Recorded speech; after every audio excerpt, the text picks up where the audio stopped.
Good day, I'm Stacey Ann Smith and this is your Jis News for July 17.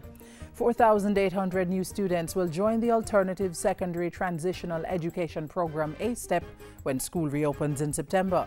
They'll be the second batch of students to benefit from the intervention program which began last year. Project Director Novlet Denton Prince says government has allocated $200 million towards the A-STEP for the new academic year, and the Education Ministry is making the necessary preparations to welcome these new students. The A-STEP is a 2-year transitional program for students who did not qualify to sit the Grade 6 Achievement Test for placement in secondary schools. There are currently 163 operational A-STEP centers across the island, but the ministry has identified additional centers to accommodate the added numbers for the 2012-2013 academic year. Industry, Investment and Commerce Minister Anthony Hilton has pledged to do all that is necessary to complete the final phase of the long-awaited Patent and Design Act. He was speaking at the launch of the Jamaica Intellectual Property Office's e-JIPO digitization program. Minister Hilton said passage of the legislation was essential in satisfying international obligations. He further stressed that Jamaica could face trade sanctions for failure to implement the act, adding that without it, Jamaican inventors and innovators were at a disadvantage in the international environment. Jamaica's only sure and steady way out of its current financial crisis is to become more productive.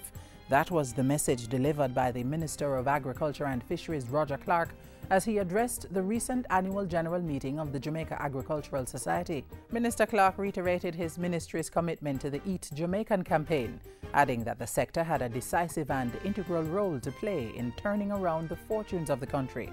We have begun to do this. With the first quarter of this year, with all the problems we're having, we are showing some growth of 6.5%. And I want to hail the farmers of this country. He said the sector's growth for the first quarter of the year had been principally driven by the country's small farmers and pledged his ministry's support to their development. Labour and Social Security Minister Derek Kelly says the administration is committed to doing more to improve the quality of service for the disabled community. Pointing to the many challenges faced by the parents and caregivers of children with special needs, Minister Kelly has also called on the society to support these persons. More Jamaicans need to come to the realization that raising and caring for a child with disability takes its toll on the parents and the family as well as the child.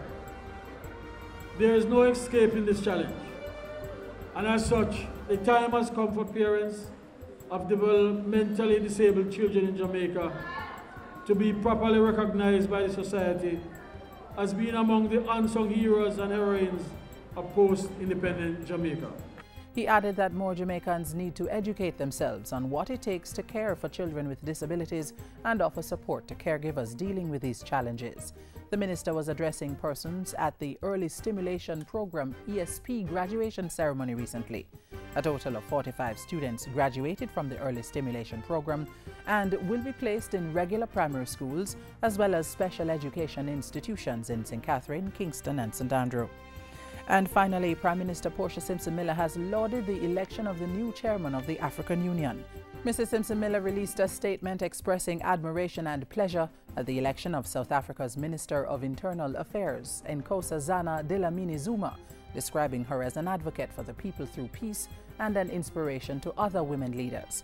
A medical doctor by profession, Mrs. Dlamini Zuma is a former anti-apartheid activist who has been a minister of government in every administration since democratic elections were first held in South Africa in 1994.